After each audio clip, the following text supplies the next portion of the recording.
Hello guys! Again, welcome back dito sa aking YouTube channel. Again, this is Yana and today's vlog.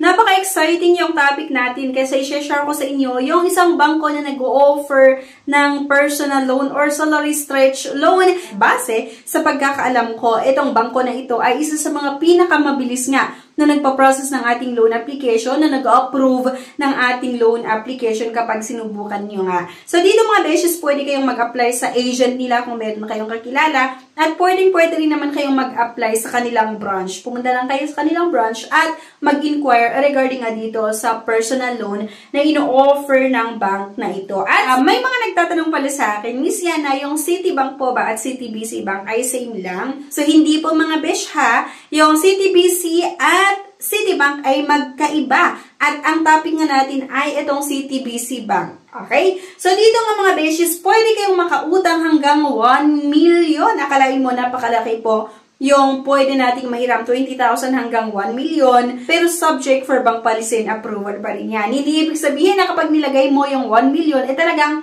i-approve nila yung 1 million kasi syempre magbabase pa rin yung bangko na ito ng amount na i-approve doon sa mga requirements na sinubmit mo. By the way pala, itong CTBC Personal Loan or CTBC Salary Stretch Loan, wala pong collateral, walang guarantor, at walang co-maker, diba? So, napakaganda itong klaseng loan na ino-offer nila. Kasi unlike sa ibang bangko na kailangan mo pang magdala ng iko-collateral mo like yung ORCR ng inyong sasakyan or titulo ng iyong bahay. Pero dito nga sa salary stretch loan ng CTBC ay hindi na po kailangan kasi doon lang nga po magbabase ng amount niya approve sa mga requirements na na-submit natin. At yan na rin yung i-check nila kung meron ka bang kapasidad para bayaran yung utang mo. So dito nga mga beshies ay usually pwedeng ma-approvehan ang ating loan application 2 to 5 banking days. Pero dito talaga may na-approvehan hanggang 2 days or 2 banking days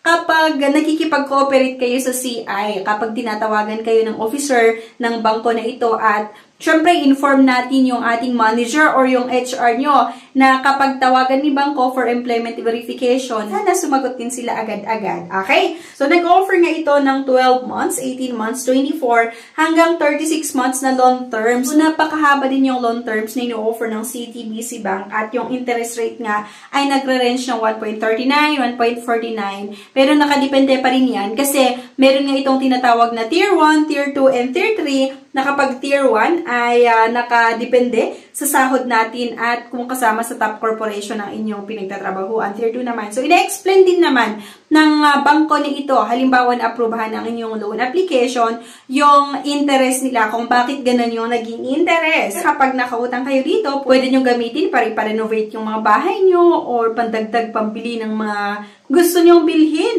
O di kaya gusto mong magpakasal pero kulang ang budget mo, pwede kang umutang nga dito at pandagdag sa iyong budget. Para nga makautang kayo dito, meron itong tinatawag na eligibility criteria. Dapat po yung edad must be between 23 to 65 years old upon loan maturity with a minimum gross monthly income of 15,000 for bankers and 20,000 for non-bankers. And diba, ngayon po, itong update nga po ng CTBC Bank ay medyo mababa yung salary na pwedeng makahiram dito. Kasi nga po, 15,000 kapag ikaw ay nagtatrabaho sa mga bangko din. At 20,000 naman for non-bankers and working within the bank serviceable area. Must have at least 6 months work tenure with current employer or a total of 2 years working experience, including work on irregular or permanent status. With office and home landline and or mobile number at must be a Filipino citizen. So, napakadali lang din i-provide mga beshi yung requirements kasi syempre, kailangan lang natin sagutan yung application form, makapag-submit ng isang valid government ID, yung company ID nyo front and back, latest 1-month payslip, yung COE, at latest proof of billing. Doon sa proof of billing, pwede po yung electric bill, water bill, or internet bill. So, ganun lang. Napakadali din tong requirements. Kasi, diba, kung ikaw ay isang empleyado, syempre, meron tayong company ID. At di ba bago tayo makapag-apply pa ng ating mga trabaho, ang daming mga requirements din na hinahanap. Kaya I'm sure meron ka ding isang valid government ID. At kapag ikaw ay isang empleyado, hindi po nawawala yung 1 month latest payslip. And then yung COE, pwede mo rin pong i-request sa inyong HR. At pagdating naman sa proof of billing like electric bill, water bill, or internet bill, kung ikaw ay nagbo-boarding lang, pwede mong hingan yung utility bill ng landlady nyo or landlord mo. Hindi na kailangan na sa'yo nakapangalan. Basta nga yung proof of billing na yan ay naka-address doon sa present address mo or kung saan ka nakatira. Okay? So, ganun lang, napakadali. At sabi ko nga kanina, pwede kayong umutang hanggang 1 million, 20,000 hanggang 1 million, subject for bank policy and approval. Siguro may mga nagtatanong sa inyo, Miss Yana, ano nga ba yung mga reason kung bakit na-decline ang loan application? Hindi lang naman sa CTBC Bank, pero maging sa ibang bangko. Ang unang-una po ay kapag meron tayong negative records or negative history.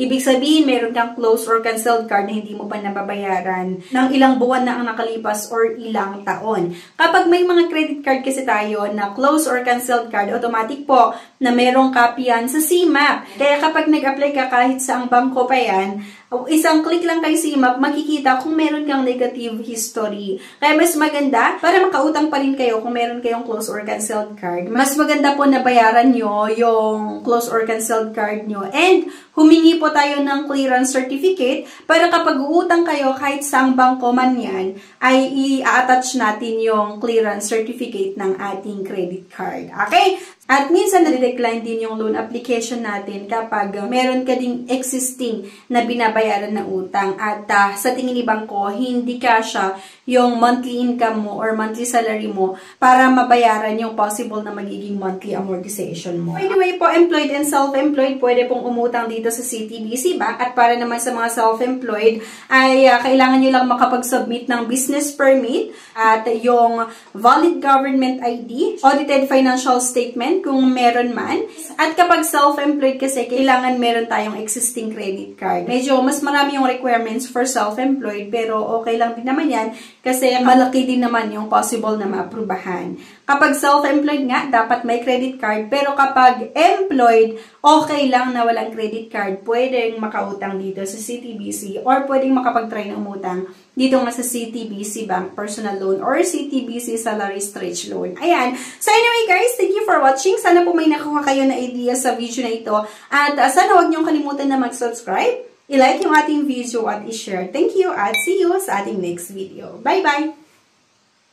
Subscribe na para makasali sa pa-GCash at cellphone giveaways na mai-announce every 25th of the month.